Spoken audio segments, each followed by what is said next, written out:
Great. Good morning and welcome to the U.S. Public Interest Research Group webinar on this year's Following the Money report. My name is Ben Davis. I'm a policy analyst with Frontier Group. I'm joined by Phineas Baxendall, Senior Tax and Budget Analyst with U.S. PIRG Education Fund. As many of you know, every year we release Following the Money, our annual report that assesses transparency websites in all states. This presentation will first review our approach to evaluating transparency and then go over our criteria in the Following the Money 2014 report. At the end, there will be a Q&A. Feel free to message in questions at that time using the chat feature in the GoToWebinar toolbar. Or if you have a microphone set up, feel free to raise your digital hand in the toolbar, and we can give you the digital microphone. And just so you know, we will post this screencast online in the next day or two. With that, I would like to turn it over to Phineas. Well, thank you, Ben. Can you all hear me there? Ben, can you hear me all right? Phineas, I can hear you just fine. That's great. Ben and the Frontier Group have been working with U.S. PIRG from the earliest of our national transparency reports, and we're very glad to have him here, and we also appreciate your participation in this webinar. We look forward to working with you all this year as we send out our initial feedback about what we've been able to inventory on your state site and asking for your stories about cost savings, the obstacles you face, and the innovations that you're working on. Before we talk about this year's Following the Money report specific, I wanted to say a few words just about the U.S. Public Interest Research Group Education Fund. The U.S. PIRG Education Fund is the educational affiliate of the U.S. Public Interest Research Group, a network of organizations that is 40 years old and includes state-based affiliates in 27 states and hundreds of thousands of citizen members, as well as a student PIRG affiliate that works with students in over 100 campuses across the country. We're a nonprofit and nonpartisan group that advocates and provides public education on a variety of policy-related issues. As you can see from the next slide, I'm going to talk about our approach to evaluating transparency. This before Ben gets into specifics of the criteria, and I'm going to talk about the value that transparency can provide and how we've come to think about the changes that we're going to be making this year. I'll be covering why we think online transparency is important, the value we strive to bring in creating this annual scorecard, why we update the scoring criteria each year, how we select which state transparency portals to score, some of the obstacles that we face in making these 50-state comparisons, and some lessons that we've learned since last year that inform our updated criteria. Now, moving to the value of transparency, we believe that transparency is important for a variety of reasons. Open information about the use of the public purse is crucial for democracy to ensure that public resources are allocated in a way that matches public values. Our report details the many ways that online transparency can improve the effectiveness of spending and save money, generating more bids and more competitive bids, identifying opportunities for lower cost contracts, reducing costly information requests, etc., and improving procurement goals such as contracting with vendors in ways that can be based on in-state contracting, minority or women-owned businesses, vendors employing people with disabilities, etc. Transparency also encourages the public to be more engaged and to have greater confidence that public dollars are open to scrutiny. As a result of that active and potential scrutiny, transparency also checks corruption and abuse of spending. There's an example when we talked to New York City comptroller about their transparency site. They talked to us about a huge overage of turned out to be $100 million plus IT system that had originally been contracted at much lower, and they didn't realize it for quite a long time. And they now have a system where very high up in their site, you're able to see the 10 most over budget contracts, and you're able to see actual outlays separate from contracted outlays. And features which make it easy to address this particular kind of potential abuse or overages issue. But moving on to the value of the scorecard that we produce each year. We've produced this annual national scorecard each year because we think it helps to promote greater transparency through access to online spending data. Having a scorecard helps to spread best practices and demonstrates progress that happens over time. It helps motivate improvement and makes it possible for non-experts to understand comparisons between the states. Lastly, it allows for potential identification of patterns to see if certain states or government characteristics correspond to more or less developed transparency. Now, one question that I know I've been asked, as some of the folks who are joining this seminar have asked me, is why we update this criteria each year. It would probably be easier for everybody, certainly us, if we kept the same criteria each year. But each year we update our transparency criteria because our goal is to help the cutting edge of transparency become the new standard. What the public expects from transparency is constantly on the rise, and the ability of technology to provide transparency is constantly improving. Over time, we want to place less emphasis on standards that have become so universally practiced that they're no longer the cutting edge. 15 years ago, it might have made sense for us, if we were doing this report, to recognize when states were making their sites viewable by multiple browsers, for instance. And that's an issue which is just not really pressing now. We wouldn't want to spend a lot of attention on it still. Lastly, as I'll discuss, we want to learn each year in our process to improve our own scoring and evaluation process. So moving to which websites we actually evaluate. In the next slide here, how do we choose each state's representative for this spending transparency? Firstly, we choose online information because in this day and age, that's how people seek information about their government and how it spends. Transparency means online.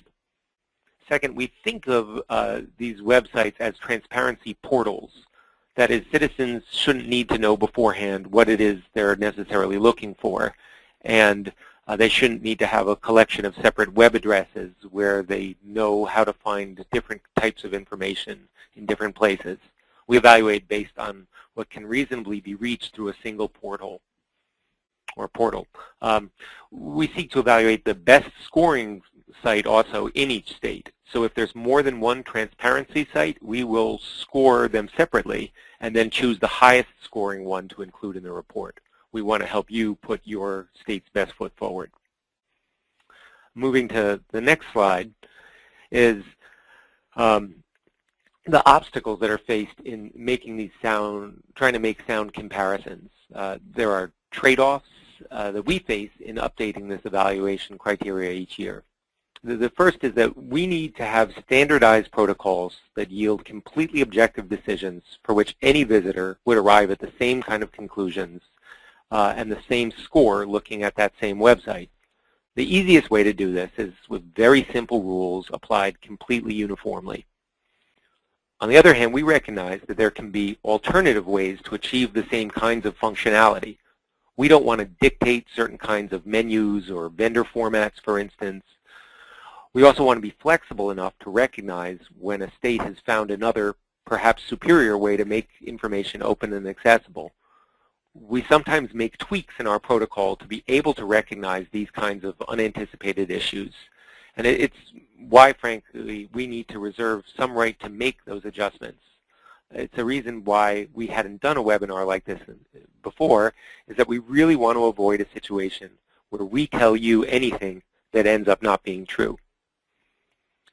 Other obstacles to our mission that we face is in considering how the public and the media will interpret our findings. We're evaluating the level of a state's online spending transparency. We recognize that your offices face different kinds of hurdles in terms of the resources, the technology, the jurisdictional issues, and even what the law tells you you're allowed to do. We try to point out those hurdles in the report, and we ask your assistance in telling us about them. But we wouldn't have a meaningful scorecard if each state's score sought to reflect the obstacles and at the same time how good a job the responsible office was doing despite those obstacles. We know it can feel like we're evaluating your office and your job performance, and that sometimes you can take the brunt of this, but ultimately we're ranking the state and not your office. Moving to the last of these 6 issues, which is what we learned since last year in a nutshell. Last year was a real banner year in that it was the first time that all 50 states had checkbook level contracting data. This was fantastic to see, and all of you folks on the phone should be congratulated for your part in that. It does inform us also that less of our scoring emphasis should be placed on that universally achieved feature. One thing that we have heard is that our report provides a really valuable service in shining a light in off-budget types of spending that wouldn't ordinarily receive public scrutiny or the normal checks and balances of the annual appropriations process. So we're trying to deepen our look at those kinds of transparency. Ben will talk more about the specifics of that.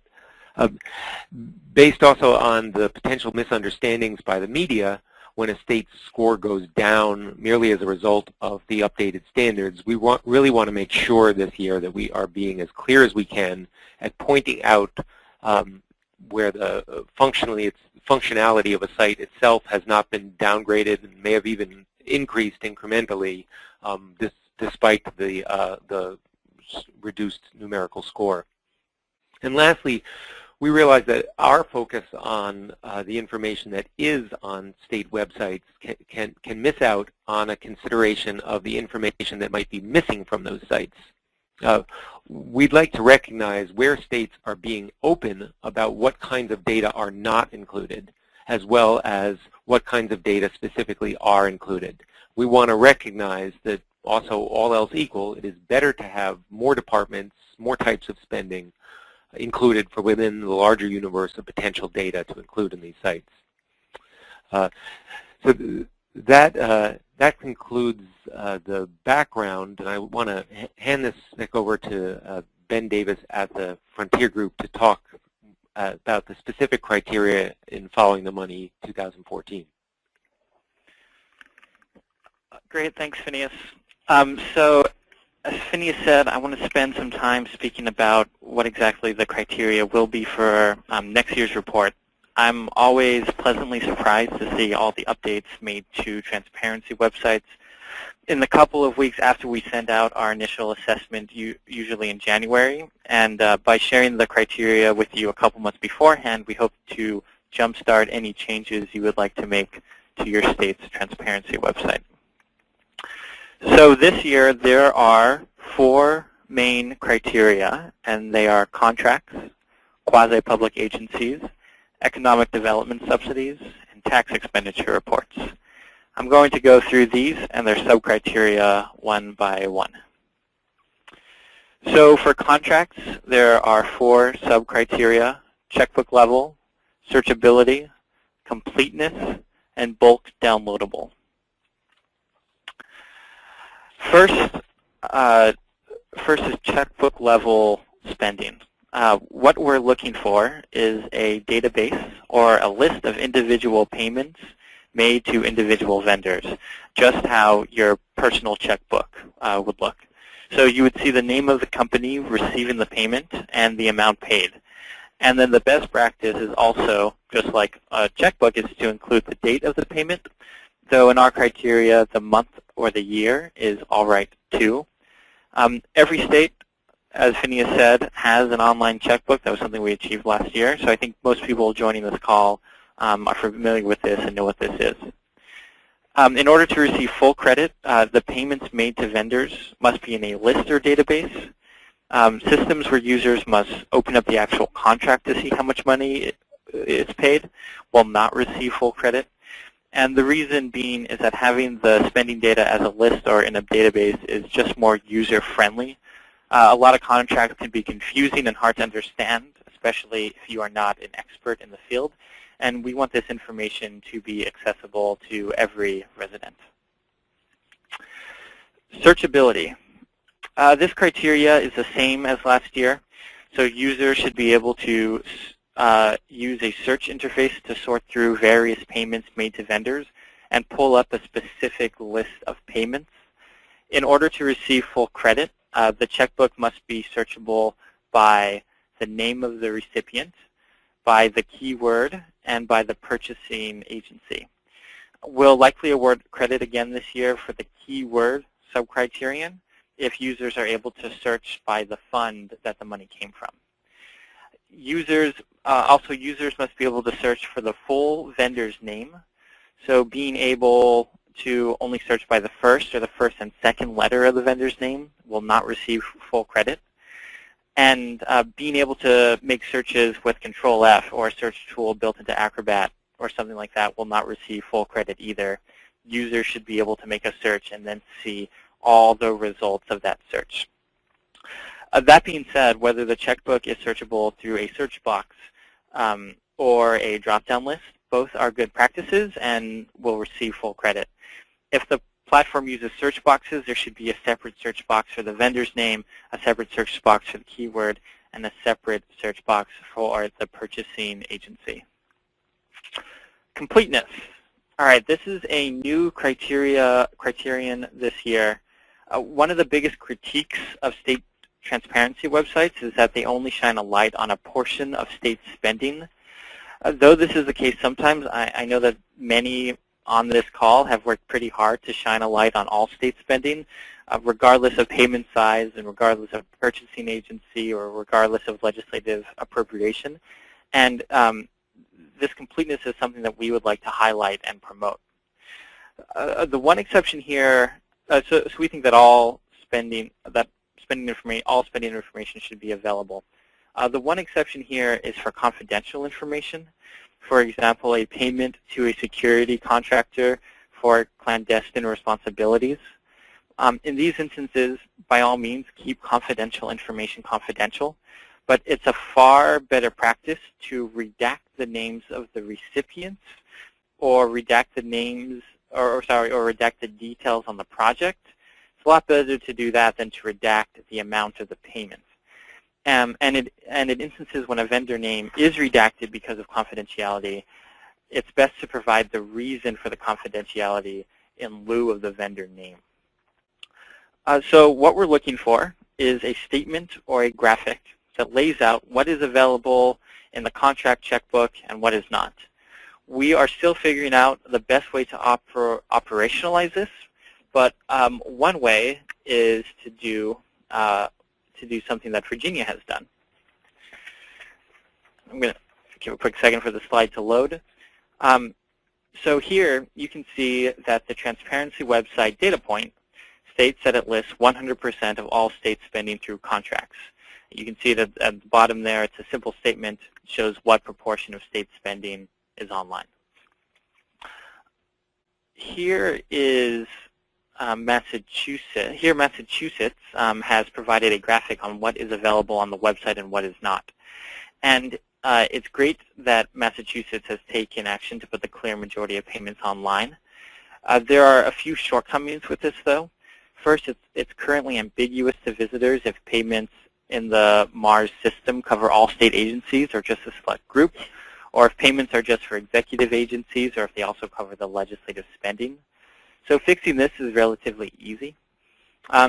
Second and more fundamental is that the 15% of payments that are not in the checkbook are because they are protected.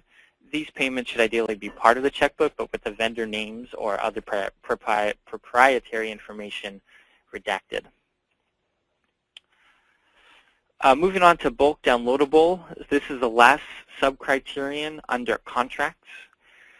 In past years, we awarded credit for transparency websites that allow users to download the checkbook data as a CSV, Excel, or other file. Being able to download the checkbook data allows users to identify trends in state spending, such as the proportion of payments awarded to in-state vendors, or it allows users to identify changes in spending on budget items over time. This year, we are expanding the downloadable criterion to include bulk downloads. This is where users can download all checkbook data at once. According to the Sunlight Foundation, one of the national authorities on open data, bulk access to information is often one of the simplest and most direct steps a government entity can take to share information with the public. To receive full credit this year, the list of payments to individual vendors must be downloadable in bulk. The checkbook must be downloadable by complete fiscal year or calendar year. And being able to download the data department by department or vendor by vendor will not receive full credit. Here is an example. This is a screenshot from Louisiana. You can see that all statewide spending data are downloadable for the past several years. So that is the contract's criterion. The second main criterion is quasi-public agencies. These are sometimes called quasis.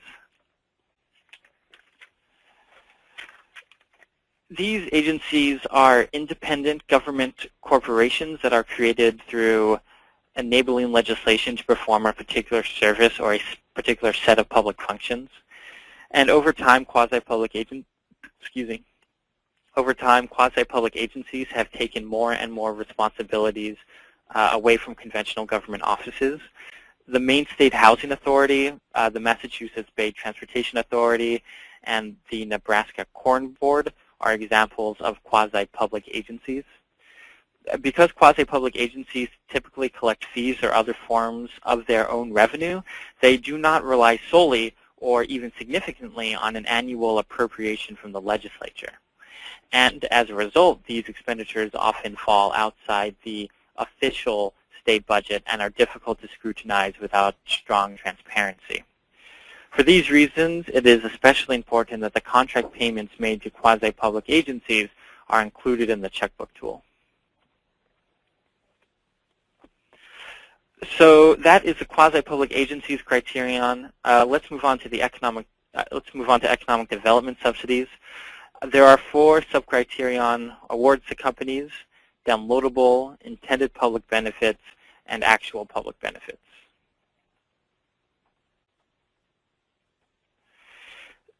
So state and local governments allocate an estimated $50 billion each year to private entities in the form of economic development subsidies. These incentives, which can take the form of grants, loans, tax credits, tax exemptions, are awarded with the intent to create jobs and spur economic growth, yet some of these expenditures and their outcomes are not fully disclosed. Disclosing subsidy payments is especially important because the awards are often granted without a formal procurement process, so payment information will often take place in the dark. To receive full credit this year, transparency websites must post the individual subsidy payments awarded to individual companies in a list or database. Specifically, we're looking for subsidy payments awarded to recipients through the 5 largest subsidy programs in each state.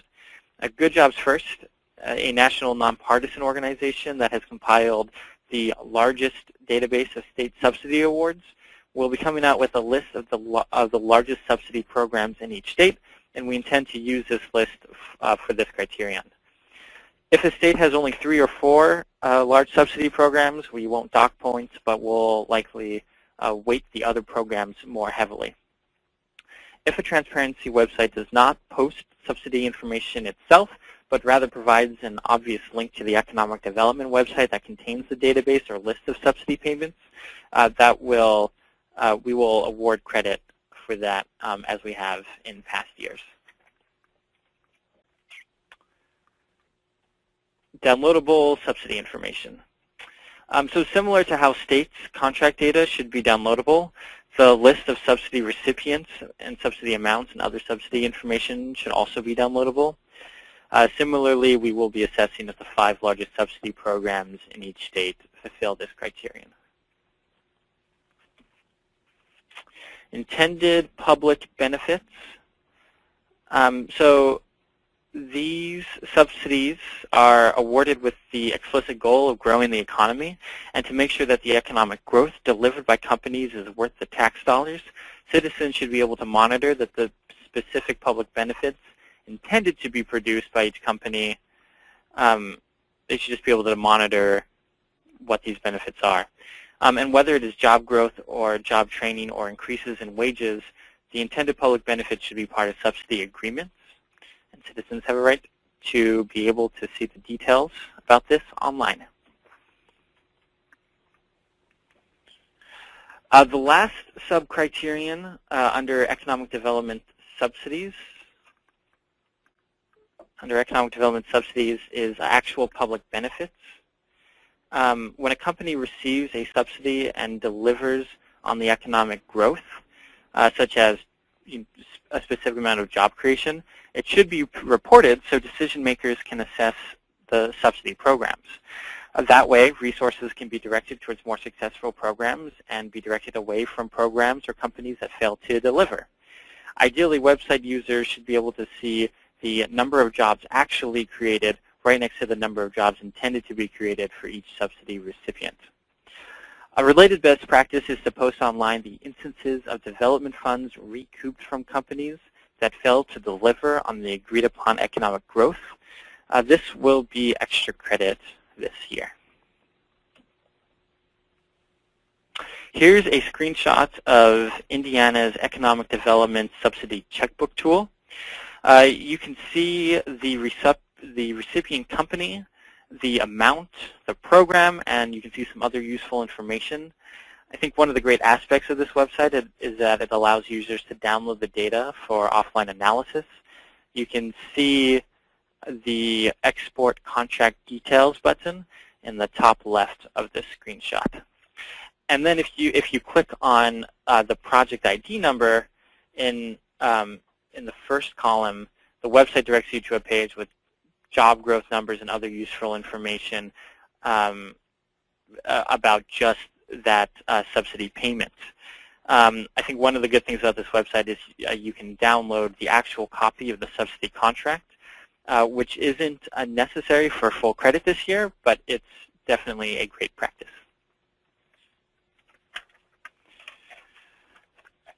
And then here's an example from Arizona. So this is an excerpt from the Commerce Authority's 2012 report on their Arizona Competes Fund. It allows visitors to view the awards given to individual companies. And though it's not on here, one good practice followed by the Arizona Competes Fund is that there is a clawback provision which allows the Commerce Authority to recoup funds if the recipient companies fail to deliver on their promises of economic growth. So we've gone through the contracts, quasi-public agencies, and economic development subsidies criteria. The last criterion is on tax expenditure reports. Those of you familiar with last year's report should be pretty familiar with this criterion.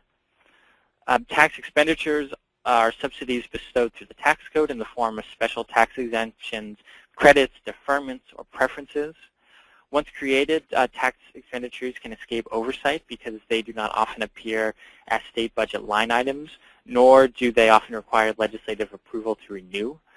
For these reasons, spending through the tax code is in particular need of disclosure.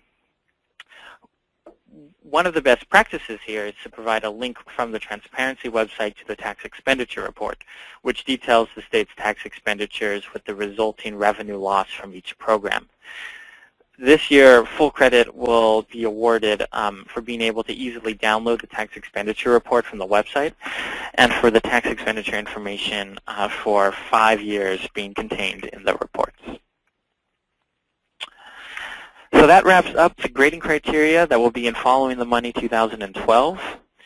The criteria, as Phineas said, could change slightly, but as of right now, this is our intention for next year.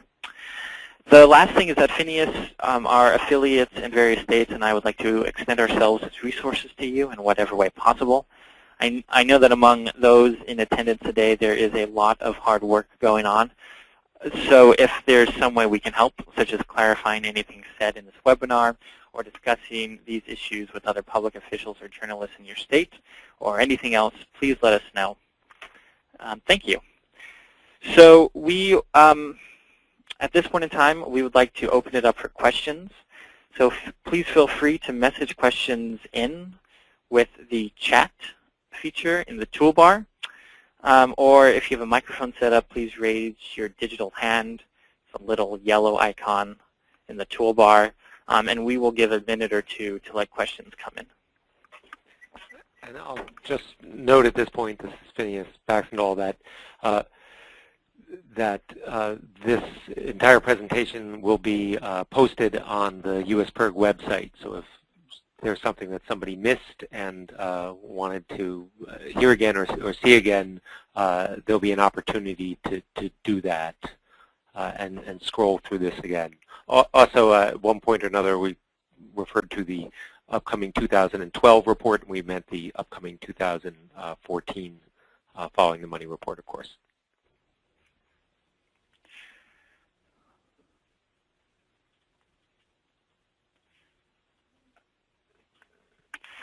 Great. We have a question from Scott Phillips. Which list will be used for determining the largest subsidy programs? Who publishes it?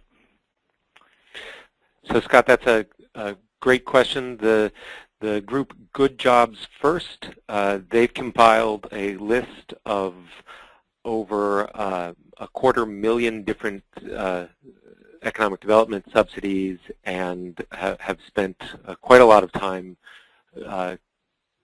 tracking the list of the five largest economic development subsidy programs in each state. They published a report a few years ago, I believe, which was a similar format, which they are going to revise and release before the end of this year. I don't yet know if they know an exact date, but it is definitely going to happen. And as Ben mentioned, there will be some states where there may not be five significant economic development programs, and in that case, there will be a kind of weighted average of those other significant economic development programs. Thank you for your question. Brenda Lee, you would like to know if we will distribute the slides from this presentation.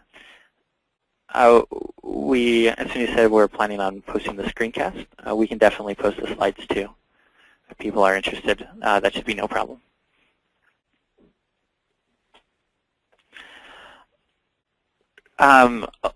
We have a question from Elizabeth Hallmark.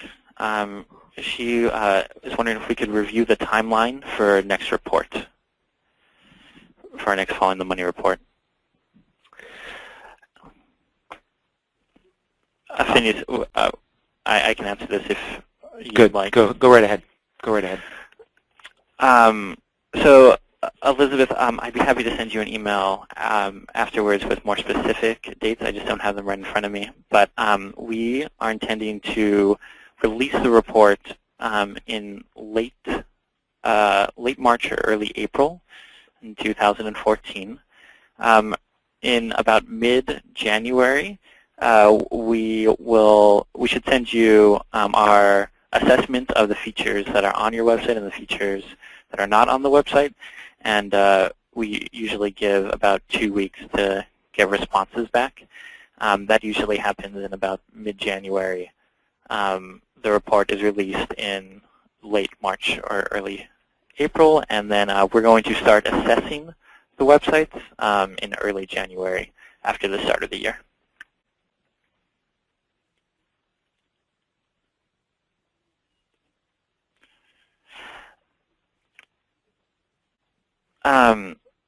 Eric is asking, will full credit again require 3 years worth of data? Let me go back to the slide. While you're going there, Ben, I'm just going to clarify when we say that we'll start assessing in early January, that will be after we've done the initial inventory, website inventory. So that'll be the for making the final assessments. Right. Right. What I meant to say is that if people on this call are planning to make certain updates on their website, we won't be reviewing websites until early January to give you guys some time.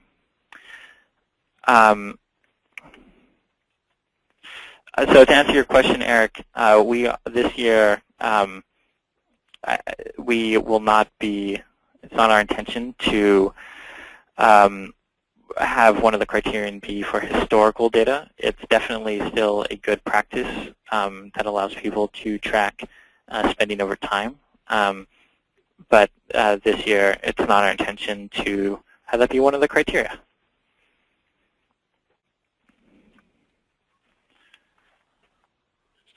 Will US PIRG, this is from Scott Phillips, will US PIRG be collecting and reporting on transparency site maintenance and development costs again this year? Yes. We think it's important. I think there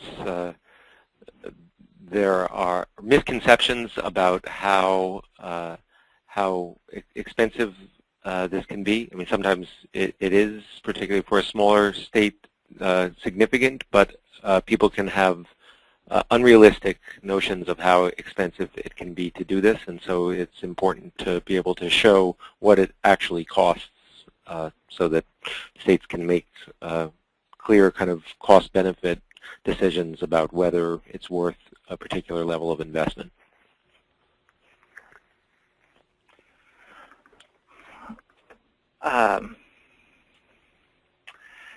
Maria Garnett asked, when does the initial website inventory begin? I think, as we just said, it'll begin in early January.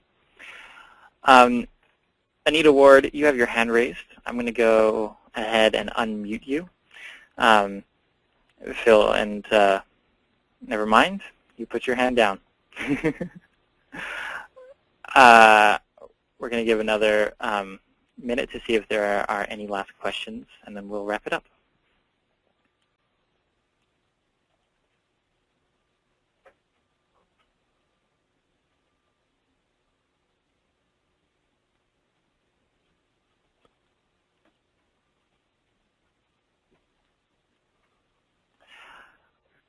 All right, well, if people do have any questions or anything they'd like to discuss with Phineas or myself, please don't hesitate to contact us. Thank you guys very much for attending, and we look forward to working with you guys in the next few months.